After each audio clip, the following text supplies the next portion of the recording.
Quer fazer um golaço nos seus investimentos? A Genial tem as melhores soluções para o seu dinheiro render. Na Genial, você encontra facilidade para investir, segurança, variedade de produtos e os melhores especialistas. Mudar o seu futuro começa com a escolha certa. Conte com um time de campeões. Baixe o app da Genial e abra sua conta de graça.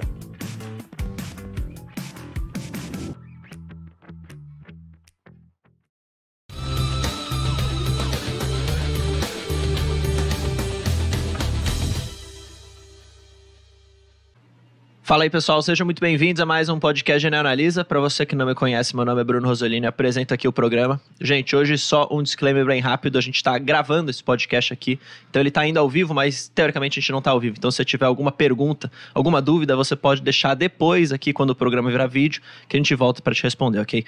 Bom, o tema de hoje é um tema bastante legal, inclusive, obrigado a Denise que deu essa ideia aqui, é uma ideia muito oportuna, num momento muito interessante, que é basicamente onde investir qualquer dos juros, tá? A gente vai falar um pouquinho do cenário aqui, eu vou apresentar quem tá aqui comigo, mas basicamente é super interessante que, sei lá, a gente traga um podcast com uma informação mais direta ao ponto para você entender as diferentes classes de ativos e como se comportar nesse momento. Então hoje a gente vai falar de fundos imobiliários, vamos falar de renda fixa e vamos falar de ações aqui também, beleza? Do meu lado direito, tô com a Isa, nossa analista de fundos imobiliários. Obrigado, Isa, por estar aqui. Na verdade, o Boni mostrou todo mundo, eu ia dar o suspense. Ele acabou de mostrar todo mundo. Sempre o Boni, né? Boni, tá nós, viu? Mas, Isa, obrigado por estar aqui. Falo só um oi aí pro pessoal. Oi, pessoal, tudo bom? Maravilha. Com o Luigi Viz também, que é nosso assessor aqui da Genial, do Private, certo? Isso. Obrigado, isso Luigi, por estar aqui. Valeu, pessoal. Bom estar aqui de novo com vocês. Maravilha. E com o Vilegas também, estrategista, tudo certo. Só gente importante aqui, verdade. Um prazer. Não, me sinto honrado de estar aqui. Eu que estou honrado, pô. Aí hoje só tem gente importante, então é bom que seja um bom podcast. Mas enfim, gente, o que a gente estava até conversando em off aqui, eu acho que é legal, antes da gente falar de cada um dos ativos, a gente dar um panorama, assim, né? Pra colocar todo mundo na mesma página. Não sei quem quer começar a falar, talvez, Vilegas, se você quiser pegar esse gancho, tá. E aí depois a gente vai falando um pouquinho desse cenário macro, às vezes até político, e depois a gente entra em cada um dos ativos ali. Não, perfeito. Eu vou tentar ser simples e direto aqui, mas só para realmente colocar todo mundo na mesma página. Eu acho que nos últimos anos a pandemia acabou sendo, né, um marco muito, assim, significativo para todas as pessoas, né, e para a economia também. Foi um ambiente que se construiu em que os governos viram a necessidade de você ajudar, né, as pessoas, então acabaram acontecendo diversos incentivos, tanto da parte de política monetária, com os bancos centrais baixando as taxas de juros, como também as políticas fiscais, né, dos governos ajudando aí com os famosos chequinhos. Então, por que isso foi construído, né? Foi designado. Não se sabia o que ia acontecer na pandemia, todo mundo tinha que ficar em casa, precisava se estimular a economia, porque senão quebra. A roda precisava continuar girando. Então, a maneira com que se foi feito isso foi realmente reduzindo os juros, incentivando as pessoas. Deu certo? Talvez, sim, não, cada um pode ter alguma opinião, mas estamos aqui sãos e salvos, graças a Deus. Respeito, né, as pessoas, enfim, o que aconteceu na pandemia. Mas tudo tem uma consequência, tudo que você faz hoje, de certa maneira, você vai colher amanhã. E a consequência, falando em termos econômicos, dessa política monetária, né, e fiscal expansionista, se chama inflação. A inflação acaba sendo uma consequência do quê? De você ter as pessoas ali gastando, ao mesmo tempo que por conta da pandemia, a produção também ficou defasada. Então você teve um descasamento. Tinha muita gente querendo consumir, descobrindo maneiras novas de consumir, e do outro lado você não tinha uma oferta que acaba casando com isso. Então acabou acontecendo um descompasso, gerou-se inflação. Eu sempre falo assim, né? Os banqueiros centrais, né, eles são os motoristas que vão guiar e conduzir a economia. Uma hora ele está pisando no acelerador, outra hora ele está pisando no freio. Como você tem inflação, e inflação é ruim. Por que inflação é ruim? Porque você perde poder de compra. As pessoas acabam empobrecendo, porque os produtos estão cada vez ficando mais caros, então tem menos poder de adquirir produtos, bens, serviços, etc. Então os banqueiros centrais eles precisam corrigir isso. O governo não vai fazer, né? Ou deveria fazer mais, né? Mas não faz porque acaba sendo uma medida impopular. Então, essa tarefa difícil, ela recai sobre os banqueiros centrais. Eles precisam desestimular a economia. Como que eu desestimulo a economia? Eu acabo subindo a taxa de juros. Eu incentivo as pessoas a poupar, as pessoas vão, enfim, né, querer investir em ativos mais conservadores, e isso acaba sendo um ambiente negativo para a economia como um todo e para os ativos ligados à renda variável. Isso foi o que aconteceu, né, 2020/2021. E agora, Rosolino, estamos na iminência de um novo marco, em que a gente, contextualizando agora o que nós estamos vivenciando em 2023, que, na minha opinião, surpreende em alguns pontos e para melhor do que a da situação que nós temos hoje, que nós temos um cenário em que o trabalho já foi feito. A gente já vem acompanhando no Brasil e no mundo as inflações caminhando para suas metas, que são estipuladas pelos bancos centrais.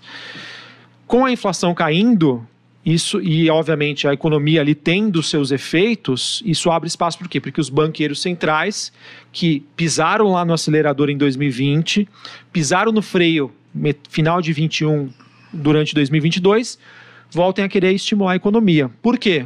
Porque a inflação já estaria controlada. E o que nos surpreende em 2023, que a gente acaba tendo essa iminência desse cenário, com o Banco Central Brasileiro podendo cortar juros, a decisão recente do FED aí que disse, olha, eu posso subir, mas o nosso trabalho já foi feito. Agora é deixar as coisas acontecerem. O que surpreende em 2023 é o quê? As economias estão resilientes. Então a gente acaba entrando num cenário, Rosolini, que surpreende, que é o que nós chamamos no mercado de caixinhos dourados. Que é a historinha da menininha ali, com os três ursos, que o Mota fala todos os dias. O que é o cenário de caixinhos dourados? É um cenário nem quente nem frio.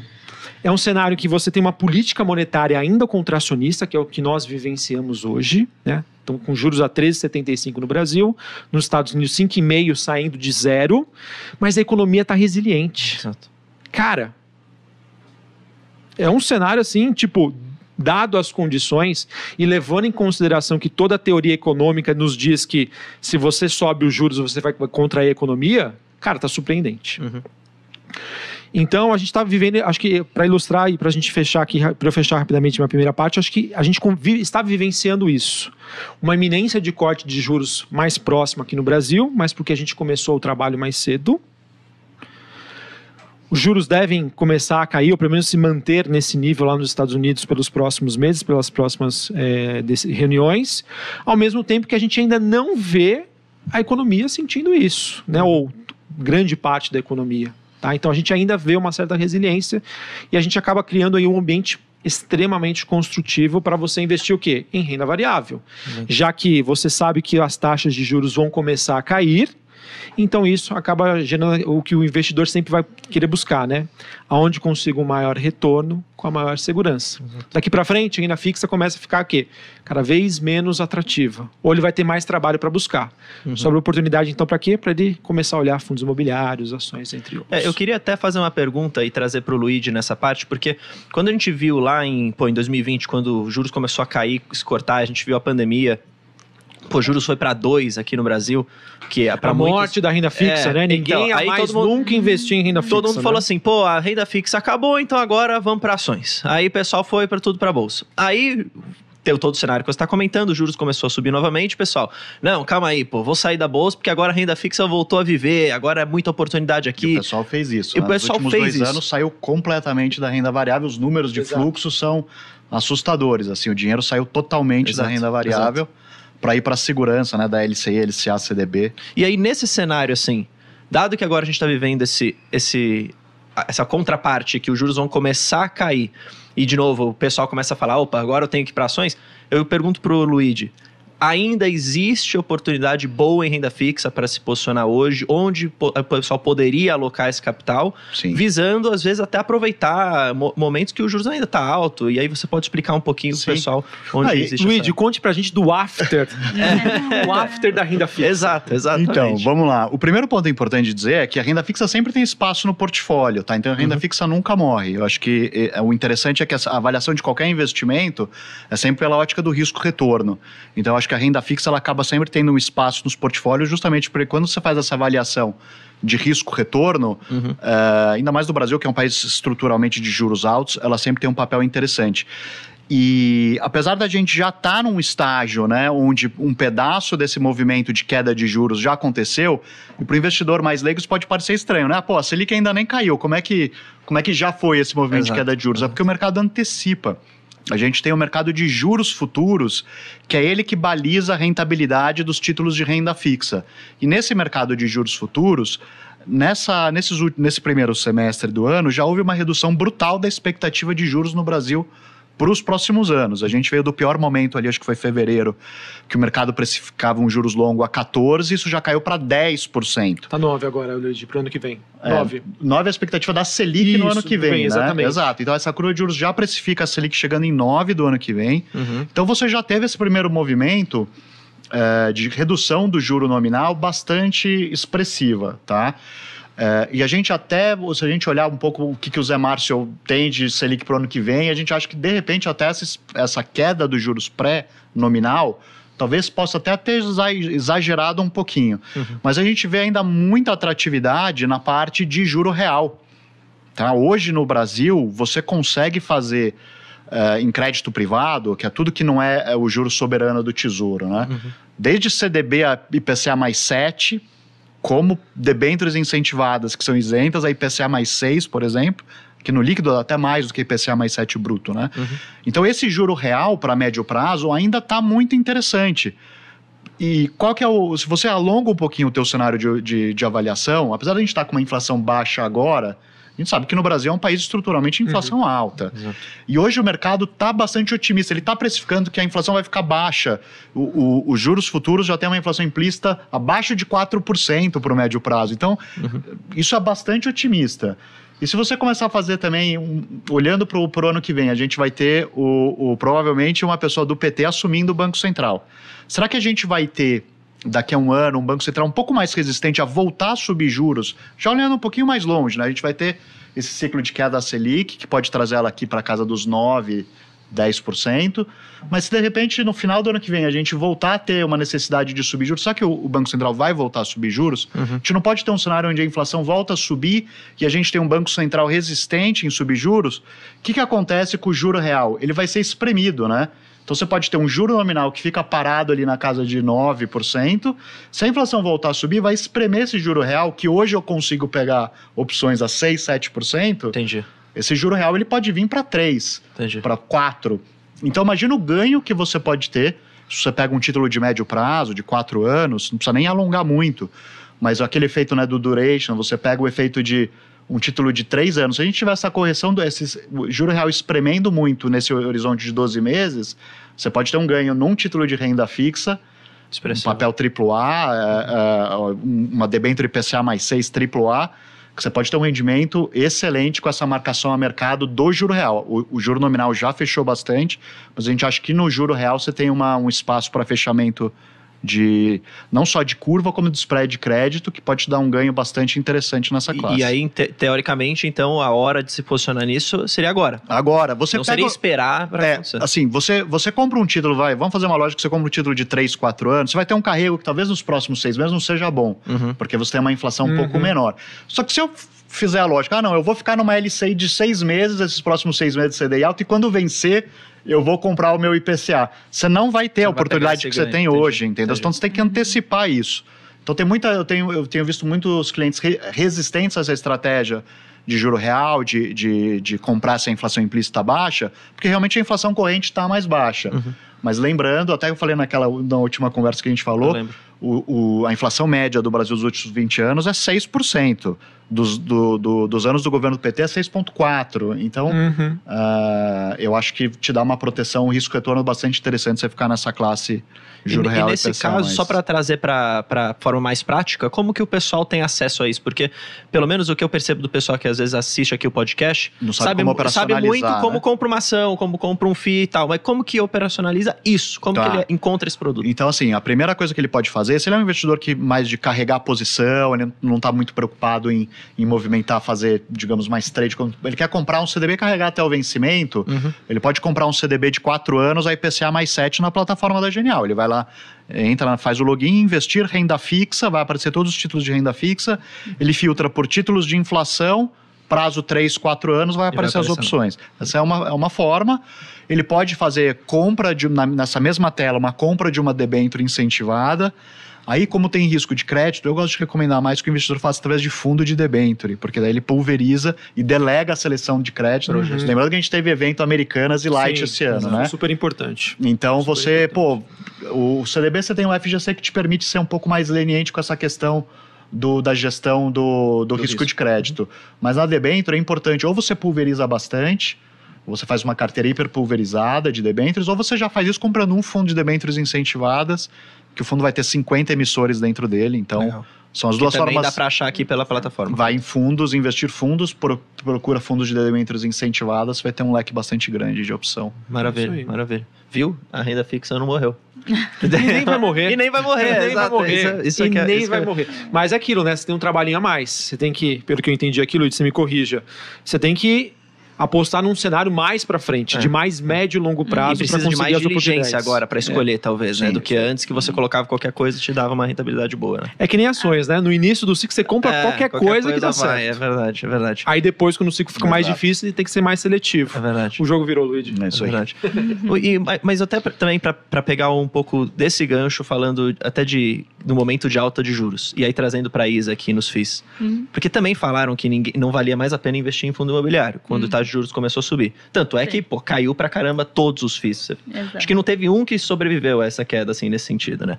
E aí agora, a gente viu recente essa porrada de novo nos fundos imobiliários, mas teoricamente, se fosse pensar, era pro pessoal ter se posicionado nos momentos onde as cotas estavam baratas, né?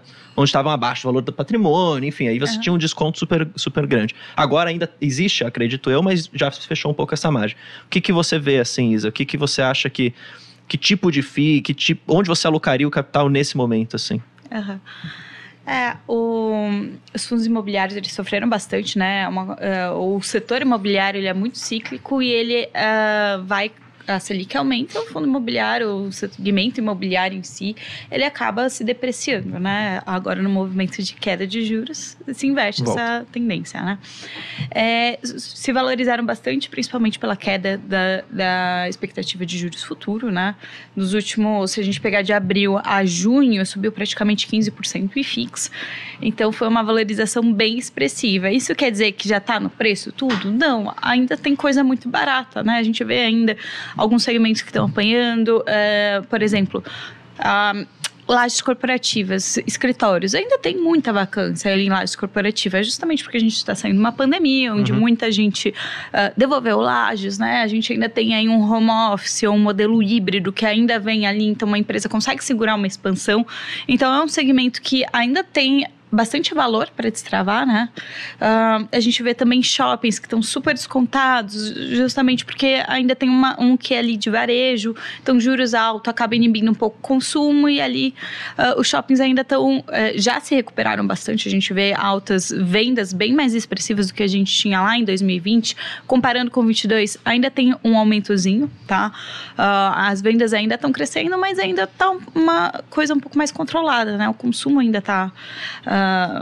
a política monetária está fazendo efeito, né? Mas ainda tem desconto, sim. Eu acho que o segmento assim, mais resiliente é o segmento de fundos de CRI, né? E eles ainda estão com um desconto também bem interessante. E aí tem um efeito aqui que o pessoal, a gente teve final do ano passado 3 meses de deflação que acabou impactando os fundos, principalmente fundos de papel atrelados a IPCA. Foram 3 meses de inflação ali por uma canetada. Né? Influenciada, né? Influenciada. Artificial, né? Artificial. Exato. E os fundos acabaram sofrendo um pouco, né? O que é sofrer? Distribuíram menos dividendo, como o mercado, a gente estava comentando aqui antes, 75% pessoa física vê o dividendo caindo, poxa, vou vender, tá ruim. E aí vende e a cota apanha, né? E a gente aqui tá num momento também de inflação mais baixa e a gente teve um mês de deflação, então esse movimento está sendo antecipado, porque a gente sofreu um pouco mês passado, então eu vejo bastante oportunidade, tá? Eu vejo até fundos de CRIs que hoje estão numa precificação que não faz sentido, bastante, né? Bastante abaixo do patrimonial ainda, tem muito fundo, né? Abaixo do patrimonial. De boa qualidade, carteira de crédito excelente negociando com 8, 10% de desconto patrimonial ainda encontra. Exato, você vai comprar hoje, você tem um carrego ali de IPCA mais 8, IPCA mais 7, uma carteira excelente isento de imposto de renda, né? Então, obviamente, tem a volatilidade do mercado, não tem nada a ver com o crédito que está ali dentro, né? Mas a gente ainda tem bastante oportunidade. E lembrando que o patrimonial desses fundos, sobretudo os fundos de CRI e IPCA+, conforme esse juro real também for fechando, o valor, a marcação a mercado... vai ter um efeito na cota patrimonial desses fundos também interessante. Então, eles têm um espaço de upside também via esse efeito de fechamento do juro real também. Perfeito. Né? Então, acho que também é uma oportunidade bem legal. Maravilha, maravilha. E agora, falando um pouco de ações, quero te fazer uma pergunta, Vilegas. Me corrija se eu estiver errado. Porque até estava conversando disso com o Motinha, né? E até uma curiosidade. Ele me apresentou um pessoal que é de um escritório de agente autônomo aqui, que fica lá no 8. Uns velhinhos, vamos colocar assim. Tudo Senhorzinhos, né? Pô, eles todos são iguais o Barsi. Investem em dividendos e o caramba. Falei, pô, é aqui que eu tenho que estar. Aí o Moto falou, cara, olha você, a sua idade, olha eles. Falei, a gente pensa igual, que legal isso. Mas enfim, aí a gente tava até conversando com o Mota que nesse cenário, assim, talvez as ações de valor, essas mais maduras, assim, que normalmente acabam pagando dividendos, elas não andem tanto quanto as ações que apanharam muito, pô, varejo, tecnologia, essas empresas mais alavancadas. Como que você vê esse cenário agora, se o cara quer se posicionar de forma mais tática também para pegar essa pernada? Não, uma ótima pergunta, Rosolini. Eu costumo dizer o seguinte, tá? Para você olhar a bolsa, principalmente nessa ótica que você falou, né, do investidor mais tático, os movimentos, eles acontecem, digamos, em tranches ali, em grupos, em pelotões. Né? Como, assim, imagina uma corrida. Tem um pelotão de elite, depois tem as pessoas ali. Pensar numa guerra. Tudo bem. Corrida. Tudo bem. É que não pode falar isso, porque senão é verdade, o YouTube penaliza. Exatamente. Não é assim. Então tem a bolsa, né? As ações, elas se movem em pelotões. Podemos dizer o seguinte. O que acontece? A gente tem hoje, acho que o Luigi ele trouxe muito bem, não adianta às vezes o investidor querer assim, vou esperar o Banco Central anunciou que caiu os juros para eu ir de peito aberto, né, e comprar as ações. Ele tem que entender que sim, ainda existe espaço para uma valorização, mas boa parte disso já aconteceu. Tá? Não por menos, nos últimos 2 meses aqui, a Bolsa Brasileira saiu de 100 para 120 mil pontos no pulo. Assim, foi assim, bizarro a intensidade como essa movimentação aconteceu, que acaba sendo também uma característica que a gente vem observando nos últimos anos. Assim, as narrativas, quando elas acontecem, os movimentos são muito rápidos. Então eu vejo que na figura do investidor, ou você tem aquela característica do Barsi mesmo, ou do Rosolini, de eu vou comprar com visão de longo prazo e fazer ali as compras todos os meses, ou senão você vai ficar muito para trás, comprando na alta e vendendo na baixa. Exatamente. Porque assim, realmente assim, acompanhar o mercado, assim, as coisas estão acontecendo de maneira muito rápida. Então, quando você olha para uma estratégia de investimentos, o que acontece? Não é novidade para o mercado que uma hora a taxa de juros ia começar a cair. Então, o que o mercado fez? Uma hora vai começar a cair, mas eu não sei quando. Aí você pensa numa figura de gestor. Quais são os setores que acabam sendo influenciados positivamente por uma queda da taxa de juros? Você tem que olhar para a economia doméstica. Ações locais que dependem da economia brasileira. Quais são essas ações? Construção civil, varejo, small caps, setor elétrico, bancos. Dentro dessas empresas, o que acaba sendo mais conservador?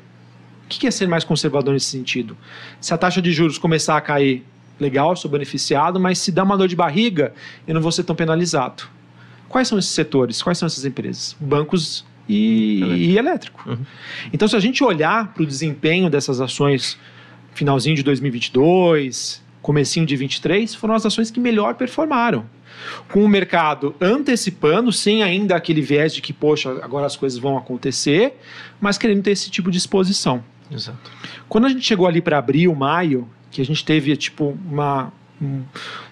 digamos, uma tempestade perfeita, mas ao contrário, né? A tempestade perfeita é negativa, mas a gente teve China deflacionária, diminuindo o preço das commodities, a economia assim, um pouco mais controlada, as inflações caindo e, o mercado começando a precificar a queda de juros e o governo não atrapalhando. Começou a atrapalhar no começo do ano, mas depois acho que entendeu o recado. Exato. Não atrapalhou. E um congresso ali que acabou dando as suas ponderações. Quando isso aconteceu, agora está iminente. A taxa de juros vai começar a cair mais cedo ou mais tarde, mas ela vai. O mercado, então, ele parte para o segundo pelotão, que são aquelas outras empresas que acabam sendo beneficiadas por um movimento de queda de juros. Que não tinham andado ainda. Que são as que não tinham andado. Então, o que andou muito? Construção civil, né?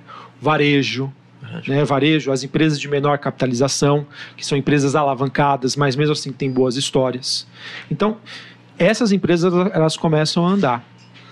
Olhando para frente, que a gente tem essa iminência, muitos podem se questionar. Tá, Vilegas, então você me disse que já era. Se eu querer operar a queda da taxa de juros, eu não vou ter mais nenhuma oportunidade? Não, não é bem assim. Porque quando a gente olha para a precificação da Bolsa, sim, o fator juros, que até a gente estava comentando aqui anteriormente, ele é muito importante. Ele é muito importante por 2 motivos. Primeiro, que é a questão do custo de oportunidade. Eu compro uma renda fixa ou invisto em ações? Segundo ponto, que é a questão envolvendo a dívida dessas empresas. Quando você tem uma taxa de juros muito elevada, normalmente as empresas têm dívidas pós-fixadas, então elas acompanham a movimentação da taxa de juros. Então entra a receita para o meu caixa, eu tenho uma taxa de juros elevadíssima, ou seja, a minha dívida subiu naturalmente por conta desse ciclo, eu gasto mais com o meu credor e sobra menos para o acionista. Então, num primeiro momento, tem esse efeito. Que eu vejo que, na minha opinião, grande parte dele já foi precificado. Não por menos, como o Luigi trouxe, para 2024 já está no preço. Não é novidade para o mercado se a Selic for para 9. Exato. Se no ano que vem a Selic chegar a 9, não vai ser novidade para ninguém. Isso já está no mercado. O que eu vejo que agora nós temos a oportunidade é de tentar entender quais as empresas que, olhando para os seus resultados, para o trabalho que ela vai fazer agora com uma taxa de juros que vai começar a ficar menor e vai sobrar mais dinheiro para ela, aonde ela vai conseguir se realocar. E como vai ser o retorno dessa alocação. Exatamente. Então eu vejo que daqui para frente, sim, a gente deve olhar para as ações ligadas à economia doméstica. Mas nem sempre é comprando qualquer coisa. É de realmente fazendo esse trabalho de entender, poxa, a empresa é beneficiada. Entendi. E eu acredito que ela vai fazer um bom trabalho. Não, seria talvez aqui, até pensando em tentar mitigar um pouco o risco assim, do portfólio, e me corrija se eu estiver errado, mas talvez se posicionar um pouco nessa renda fixa, visando esse juro real ainda interessante hoje, comprar essas ações, porque mesmo que venha, por exemplo, um Galípolo da vida lá na frente, e que possa, de alguma forma, estragar um pouco esse cenário para as ações, você se protegeu com esse ativo de renda fixa, correto? Ou não dá para olhar dessa forma? Eu acho que dá, porque se você tivesse esse cenário realmente que a gente imaginou aqui de uma inflação voltando a subir lá na frente, um Banco Central resistente a subir juros, você pode ter esse fechamento de juro real que pode te dar um upside bastante interessante nessa tua carteira de renda fixa. Então não é só um play de carrego, você pode ter um upside interessante também nesse cenário. Mas aí nesse cenário, essas ações, elas sofreriam? Ou não necessariamente? Sofre, porque eu digo para um cara mais tático, então, porque ele pegaria essa pernada maior agora com elas, e aí nesse cenário onde se muda, ele volta a se posicionar em ações de valor. Exatamente, sim. Né? É isso. Entendi. E no final do dia, Bruno, as boas empresas, uma VEG da vida, uma Raia Drogasil da vida, elas vão performar bem em qualquer cenário. Tá? Então, enfim, não existe, digamos assim, a fórmula mágica. Eu acho que vale muito mais a pena o investidor entender o que está acontecendo, como o portfólio dele pode ou não ser impactado por determinado cenário, por determinado contexto, e aí fazer as suas escolhas e entender, poxa, aconteceu isso, essa é a reação. Legal, não vou me assustar. Não vou ter aquele efeito manada. Tá? E um outro ponto também que eu acho super importante, que esse acaba sendo um pouquinho mais difícil. Quando a gente olha para as expectativas do mercado, olhando para o que a gente chama de curva de juros, que é, ou seja, né, qual que vai ser os juros daqui a 1 ano, 2 anos, 3 anos, 4 anos, 5 anos, 10 anos, assim por diante. O mercado ele não se comporta de maneira igual. Ele pode contextualizar um cenário para os vencimentos mais curtos e para os mais longos diferentes. E os cenários de juros mais curtos, que é política monetária na veia, vai impactar com maior intensidade alguns tipos de setores. Outros setores, eles são o quê? Mais impactados do que? Pela parte longa da curva de juros. Entendi. Por exemplo, o setor de construção civil. Quando você vai fazer um empréstimo imobiliário no banco, você não vai ver a Selic de curto prazo. Exato. Você vai ver uma taxa de 30 anos. Então, é um setor que ele é muito mais impactado que pela parte longa da curva de juros, que é onde até o Luigi comentou que podem existir alguns ajustes, algumas oportunidades. Então, a gente falou um pouquinho mais avançado aqui, mas a gente também tem que estar atento a essas movimentações. Até para entender onde que você, a depender da empresa que você quer alocar, o que você tem que olhar, né? O que você tem que acompanhar com mais profundidade, né? Dando um spoiler aqui de algo que a gente vai, que eu quero trazer aí para o portal do Genial Analisa, a gente vai começar a soltar um relatório, Bruno, em que a gente vai ver as correlações do mercado. Então tem uma parte lá que eu vou trazer para o investidor, eu pretendo lançar esse relatório na primeira semana de agosto, em que ele vai ver a parte curta da curva de juros e quais são as ações que são mais legal. impactadas Legal. positivamente e negativamente de acordo com as últimas movimentações nos 3 meses. Para o investidor que tem essa característica tática... Conseguir se posicionar melhor, né? Exatamente. Legal. E Pô, tem isso é diferença, faz total diferença. Digo assim, tem empresa que é impactada por toda a curva, mas tem empresa que é mais impactada e somente impactada pela parte curta e exclusivamente também pela parte longa. Pô, que legal, que legal. A gente vai lançar em breve. Maravilha. Pessoal, lembrando, vocês podem acessar a plataforma Genial Analyse, tem um QR Code aqui na tela, tá? Que você pode simplesmente apontar o celular ou analisa.genialinvestimentos.com.br. Vai lembrar que é 100% gratuito. E agora, na temporada de resultados, tem os resultados de todas as empresas. Tem uma parte de renda fixa lá também, que quem toma conta é o André Fialho, analista de renda fixa, mas ele sempre acaba conversando com os assessores, acaba conversando com o pessoal da mesa, então traz esse viés também. E tem a parte de FIIs que a Isa acaba colocando lá também. Eu posso fazer uma pergunta? Queria fazer uma pergunta um pouquinho diferente, mas só porque eu acho que, enfim, pela curiosidade. Primeiro, a gente está vendo uma massa de investidores, na verdade, nos últimos tempos, influenciada inclusive pelo próprio Barsi, começou a investir com esse viés de renda. Então, eu quero gerar renda a partir dos meus investimentos.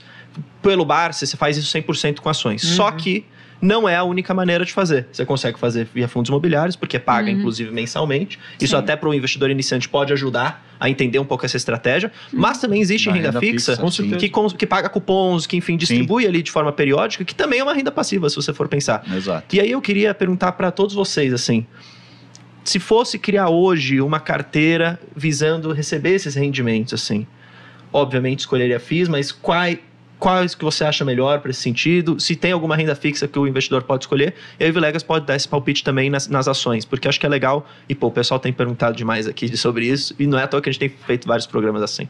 Mas enfim, você quer começar? Eu não sei quem quer começar aqui. Vamos lá. É a curiosidade, tá? Não tava nem no tema. Pode seguir aqui, ó. Pode ser. Pode. Luiz, começa. Tá, então uma coisa que eu gosto sempre de dizer para o investidor, que às vezes tem umas certas confusões quando eu pego alguns investidores que querem construir um portfólio para viver de renda. Você não precisa que necessariamente o seu portfólio seja somente composto por produtos que geram pagamento de renda.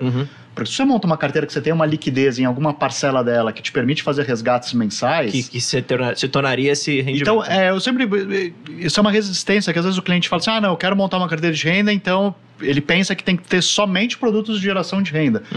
Eu consigo montar uma carteira de renda para um investidor imobilizando 90% da carteira dele em LCI. Vamos imaginar você é um cara super conservador. E às vezes eu já vi casos, cara, o meu dinheiro tem que ficar tudo num fundo D1 porque eu preciso de liquidez, eu resgato todo mês.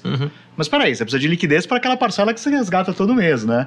Então vamos ver qual que é o teu fluxo de caixa para os próximos 12 meses. Eu consigo pôr 90% de repente da carteira do cara num produto com uma carência enorme, deixo 10% com liquidez, que vai ser a parcela que ele vai precisar para aqueles pagamentos nos próximos meses. E daí aquele título, por exemplo, aquela LCA de 1 ano, ela vence, eu reaplico um pedaço para mais 1 ano, outra parcela. Então eu acho legal sempre contextualizar que você não necessariamente, para ter uma carteira de renda, precisa ter somente produtos que geram esse pagamento efetivo. Dito isso, na renda fixa, essa classe de debêntures incentivadas ou fundo de debêntures incentivadas, por ser isento de R, ele tem um benefício interessante que é você poder resgatar a parcela que você precisar ou receber os cupons sempre isento, né?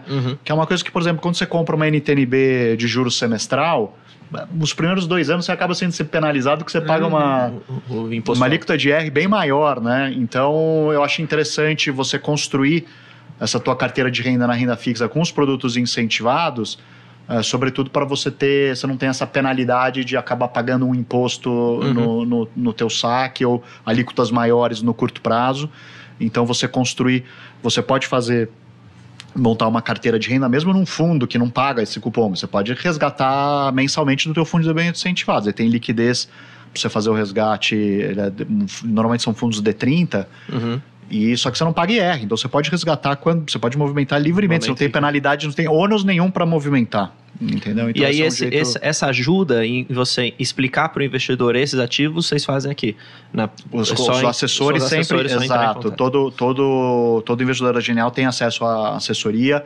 A partir de R$200 mil ele tem acesso a um assessor dedicado, mas mesmo quem quiser investir menos, pode entrar em contato com a Genial, tem assessoria que faz o atendimento de todos os investidores da Genial. Então, qualquer investidor pode entrar em contato conosco para ter uma assessoria de investimentos, além de um suporte operacional porque ele precisar. Legal. Acima de 200 mil, ele já consegue fazer o investimento com um assessor dedicado dele.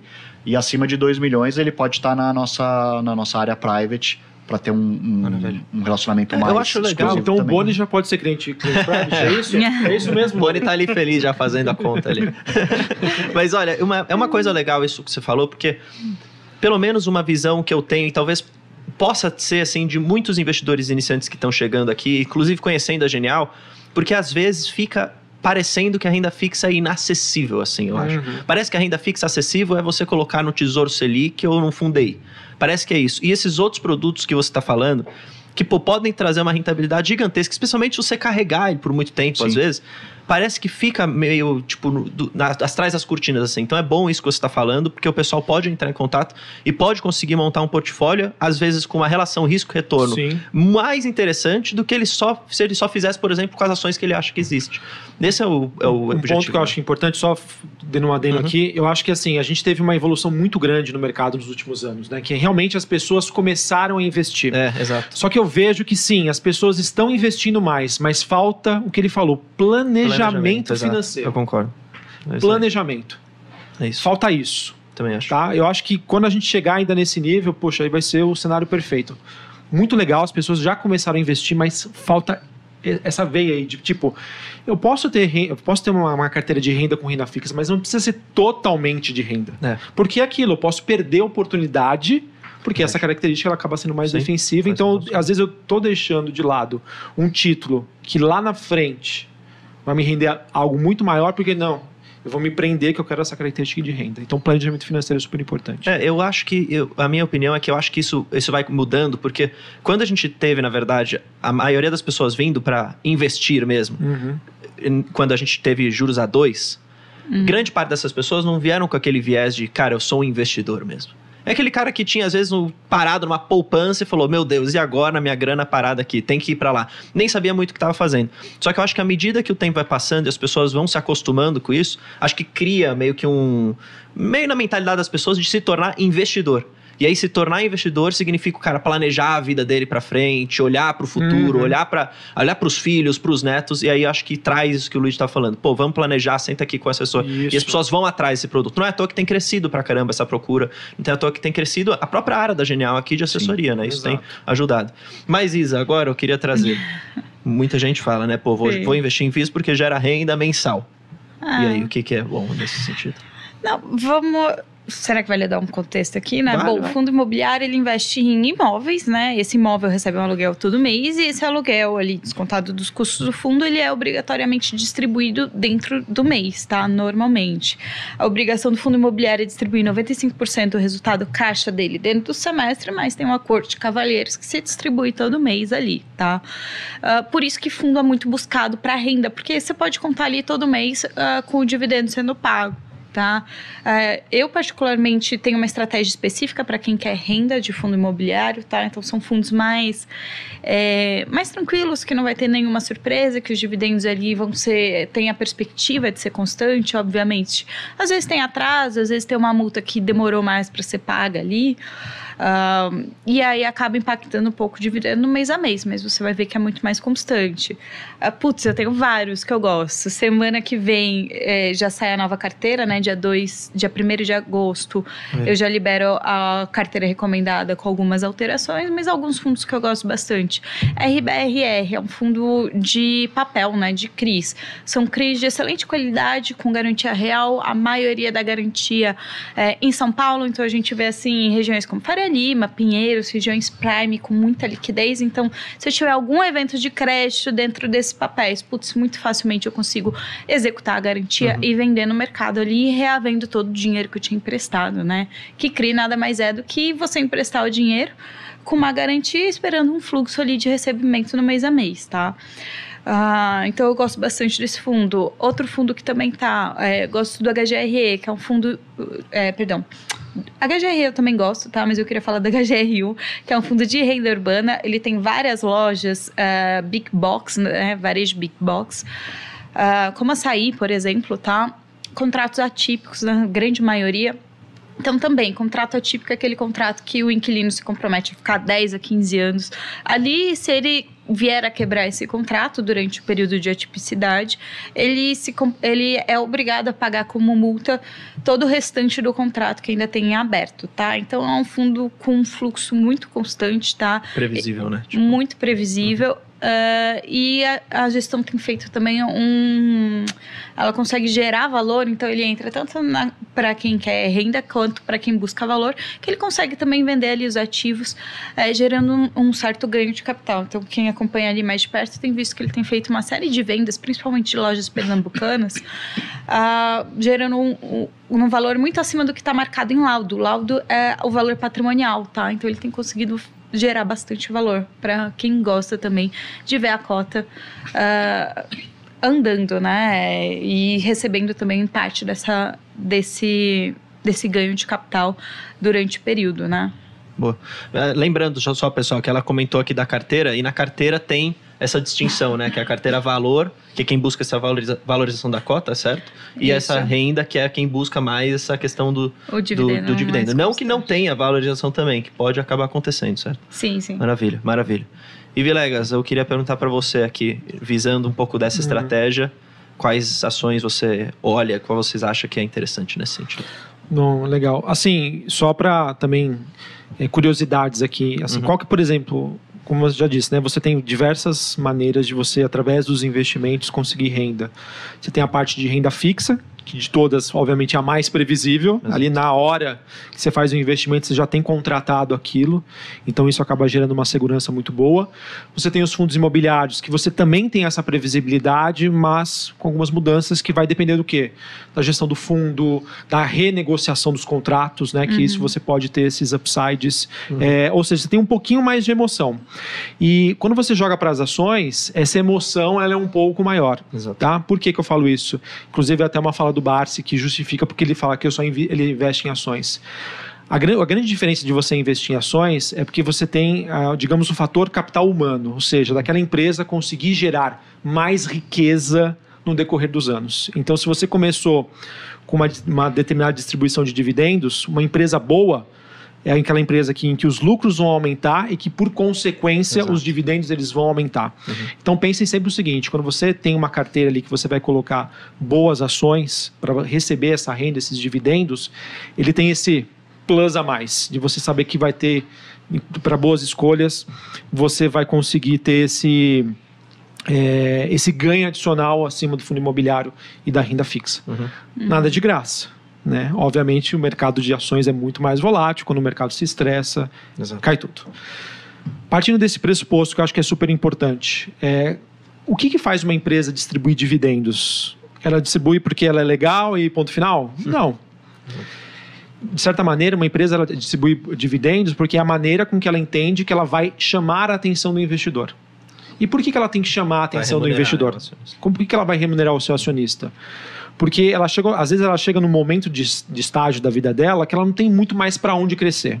Ela ainda consegue crescer, mas ela não consegue, por exemplo, se comparar com uma empresa de tecnologia Exato. Que consegue entregar um crescimento aí exponencial nos próximos anos.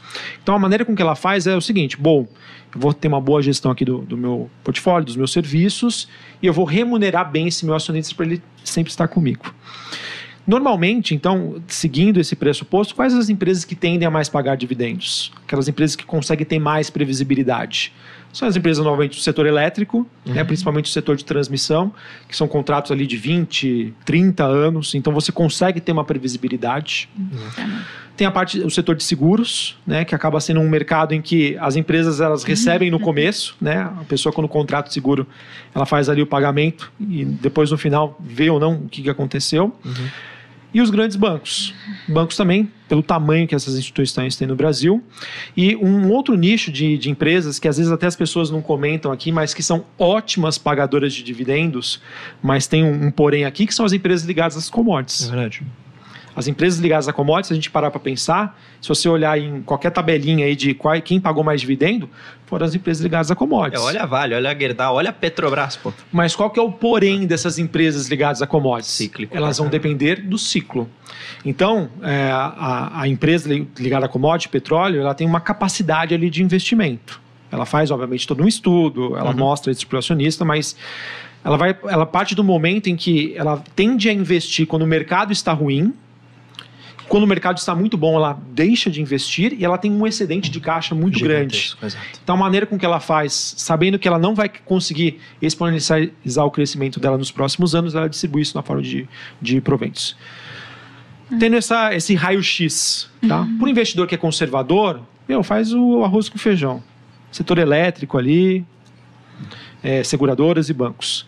Para aquele investidor que gosta de dividendos, mas também tem essa característica de ter essa tática, consegue acompanhar o mercado, poxa, as empresas ligadas a commodities, se você acertar bem o ciclo dela, você vai receber muito mais dividendo que o setor elétrico, que bancos e seguradoras como um todo, tá? Um porém que eu faço aqui, que a gente, levando em consideração a questão do planejamento financeiro, pegando o gancho aí com o Luigi. Pessoal, eu sei que assim, não existe uma regrinha de bolso, mas olhando para um planejamento financeiro, se você, por exemplo, é uma pessoa mais jovem e está um pouco mais ali, já conhece o mercado, já entende, tenta diversificar um pouquinho mais, não foca somente em empresas que pagam bons dividendos. Dá para fazer o portfólio com várias porcentagens, um pouco em crescimento, um pouco em dividendo, um pouco em renda fixa. Porque às vezes teoricamente é o portfólio que se torna cada vez mais inteligente, né? Isso você vai diversificando. Exatamente, mas é o seguinte, você tem o tempo ao seu favor. Exato, concordo. Então não foca 100%. Tem que ter essas empresas na carteira? Tem que ter, mas não 100%. Por que eu falo isso? Se é jovem ainda, você tem, sei lá, 10, 20, 30 anos pela frente, por que não também colocar empresas que geram esse crescimento? Porque você vai ter um crescimento exponencial nos próximos anos, se você conseguir acertar, e aí depois você transforma isso em renda quando você for aposentar. Tá? Então, até é uma frase minha que é mal interpretada, né? Eu falo assim, se você quer ser o Barsi, não faça totalmente como o Barsi faz agora. É legal essa frase. Porque no passado, ele não tinha... obviamente que ele pegou um mercado ainda inóspito, ele até era conservador e, como tinha pouca gente investindo, isso favoreceu ele. Mas se você quiser se tornar o Barsi, não adianta você comprar somente as empresas que ele compra. Eu gosto dessa estratégia de você também pensar... Tudo bem, você tem, como é o meu caso, né? Eu tenho essas ações que já pagam bastante dividendo, já são assim. Taesa, por exemplo, uma elétrica, o Banco do Brasil da vida. É isso. Mas você olha para outras empresas que podem crescer muito e que podem se tornar lá na frente uma boa pagadora. Exatamente. Uma recente que eu tô vendo e nunca nem finalizei, mas tá só no começo. Rumo pode se tornar uma boa pagadora. Exato. Quem sabe, né, o que vai acontecer. Mas hoje não paga muito. E aí você olha também para essas olha para uma Cosan da vida. As Júniors de petróleo também. As Júniors de petróleo, a mesma coisa. PetroRio, por exemplo, tem no estatuto que não vai pagar nada de dividendo. O mínimo lá é 0,01. Ou seja, não paga. Mas quem diz que no futuro, se ela não tiver onde alocar o caixa, que é um caixa excedente gigantesco, por que ele não paga para o acionista? Acho que invariavelmente acaba pagando no momento. Né? E levando em consideração que investimento é pensar hoje, amanhã e depois de amanhã, faça as suas 3 caixinhas. Acho que é super importante. Verdade. Concordo. Maravilha. Vilegas, Luigi, Isa, muito obrigado pela presença de vocês. Foi muito legal, foi muito prático. Vamos fazer isso aqui mais vezes, porque acho que o mercado vai mudando sempre. Vai tendo sempre oportunidade. E sempre vai mudando. Às vezes o que a gente falou hoje pode amanhã daqui a não vai valer nada, 6 meses, os caras estão falando uma coisa que não faz sentido hoje. E de fato pode não fazer mesmo. Então voltem aqui mais vezes. Muito obrigado pela presença. Isso aí. Valeu. Pessoal, muito obrigado também a todo mundo que assistiu. Lembrando, acessem lá a plataforma Genial Analisa, abram a conta na Genial, é 100% gratuito. Tem gente ainda que acompanha os programas e está em outro lugar. Isso aí é uma falta de sacanagem. uma bela falta de sacanagem. Falta de sacanagem. Pelo amor de Deus. Pô, abram a conta na Genial, tragam a grana pra cá, falem com o Luigi, falem com os assessores, eles ajudam nesse planejamento. O trabalho deles é fazer isso, usem o trabalho deles. O pessoal às vezes fica com vergonha, de ligar, de pedir. Pô, é o trabalho, é legal fazer isso, entendeu? Faça como o Boni, que vai abrir a conta no Private. Exato. Hoje E mesmo. vai falar com o Luigi, vai encher o saco do Luigi. Mas é isso, pessoal. Muito obrigado, tamo junto, forte abraço. Falou. Valeu. Você sabe como as empresas chegam até a Bolsa de Valores? Assista ao Genial Responde desta semana e entenda o que é e como funciona um IPO.